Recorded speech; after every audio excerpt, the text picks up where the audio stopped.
तो उसके साथ कहना पड़ रहा है साथियों कि चांदनी चौक के अंदर इस पुराने प्राचीन मंदिर को जिस तरह से रातों रात तोड़ा गया, वो सीधे तौर पर ये दोनों सरकारें जिम्मेवार हैं। और इनका चरित्र उभर कर जो आया है, साफ तौर पर दिखाई देता है कि दिल्ली सरकार का मंदिर को इंक्रोचमेंट मानना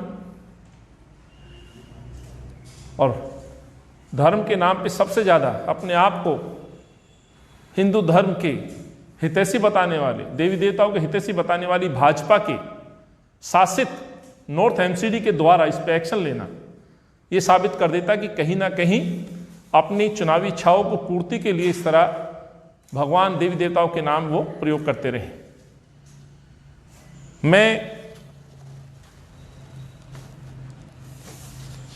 कुछ ऐसे पेपर हैं जो दिखाना चाहता हूं, खास तौर से 2019 8 तारीख 8वें महीने का ये दिल्ली सरकार के special secretary Shri DN Singh साहब का ये ऑर्डर है, जो केजरीवाल साहब अपने प्रवक्ताओं से बार बार ये दावे कर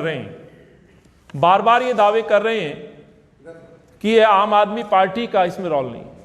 इसकी शुरुआत में बताना चाहता हूं, रीडेवलपमेंट के नाम पे जिस तरह से मंदिर को हटाने की कवायद शुरू की गई, तो क्या केजरीवाल साहब से ये प्रश्न नहीं बनते? यदि रीडेवलपमेंट का काम वहां चल रहा था तो इस मंदिर के जीर्णोद्धार को लेकर के आपने उसमें व्यवस्था क्यों नहीं की? क्या रीडेवलपमेंट की इस स्कीम में मंदिर का जिक्र क्यों नहीं किया? उसके लिए व्यवस्थाएं क्यों नहीं बनाई? आप सौंदर्यकरण के नाम पर भगवान के उस स्थान को हटा रहे हैं जिससे कि पिछले 60-70 वर्षों से लोगों की आस्थाएं जुड़ी हुई हैं, ना केवल हिंदू। इस मंदिर के सामने से जो भी व्यक्ति गुजरता है, चाहे वो किसी भी धर्म का हो, चांदनी चौक वो ऐतिहासिक शहर है जिसने दिल्ली को कई बार बनते जुड़ते देखा है, और ऐसे धार्मिक स्थानों पर हर व्यक्ति अपना शीश झुका करके वहां से निकलता है। तो ये केवल और केवल हिंदू भाइयों की आस्था का विषय नहीं है, ये वहां पे पुरानी दिल्ली में रहने वाले हर धर्म जाति समुदाय के लोगों की आस्था का विषय है। आप सभी को याद होगा, कुछ दिनों दिवाली से पहले अक्षरधाम मंदिर के अंदर में जो भव्य आयोजन किया गया, जिसपे करोड़ों रुपए खर्च किए गए, भगवान जी के नाम पर आरती पूजन, और आरती पूजन का प्रसारण पूरे देश और विश्व में किया गया, उसका हिसाब भी शायद केजरीवाल साहब को देना चाहिए।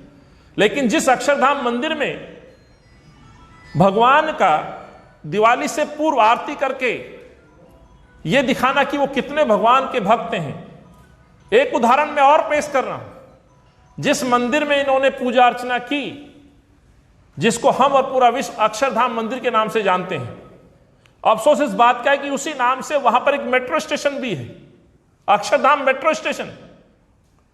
वहां पर अरविंद केजरीवाल साहब ने अपने चहितों को एक प्राइवेट लाइसेंस शराब की दुकान का ठेका दे दिया है। उसकी तस्वीर मैं आपको दिखाना चाहता हूं, मौके पे भी आप जा सकते हैं। ये उस शराब के लाइसेंस जिस दुकान को दिया गया है, ये अक्षरधाम मंदिर मेट्रो स्टेशन के नीचे शराब का लाइसेंस अपने मित्रों को दिया गया है, प्राइवेट, और इस पे साफ तौर पे लिखा हुआ है all Indian and imported brand available here. इतना बड़ा बड़ा होर्डिंग लगा करके प्रचार किया जा रहा है।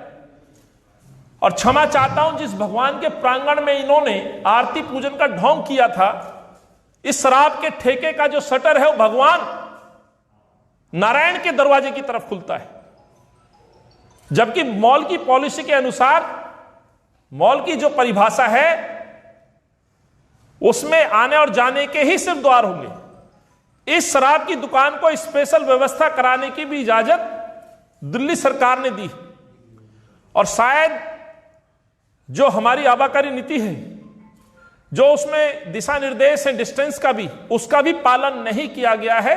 इस दुकान और मंदिर की दीवार के बीच में चंद कदमों की दूरी है। सो केजरीवाल साहब भगवान के प्रति कितनी आस्था रखते हैं? अरविंद जी को यह सोचना चाहिए था कि आपने अभी चंद दिनों पहले दीपावली पे आपने वहां पूजा अर्चना की, लोगों को यह बताने की कोशिश की आप कितने भक्त हैं। आप भगवान का इस तरह से सम्मान कर रहे हैं कि भगवान के द्वार के सामने, नारायण भगवान के सामने आप शराब का ठेके का लाइसेंस दे रहे हैं। मैं हूं वीरेंद्र प्रधान, दिल्ली से इंडिया नाउ के लिए। ऐसी ही लेटेस्ट खबरों के नोटिफिकेशन पाने के लिए आप हमारे चैनल को सब्सक्राइब करें, लाइक करें तथा शेयर करें और साथ ही बेल आइकन के बटन को दबाएं ताकि खबरों का नोटिफिकेशन सबसे पहले आप तक पहुंचे।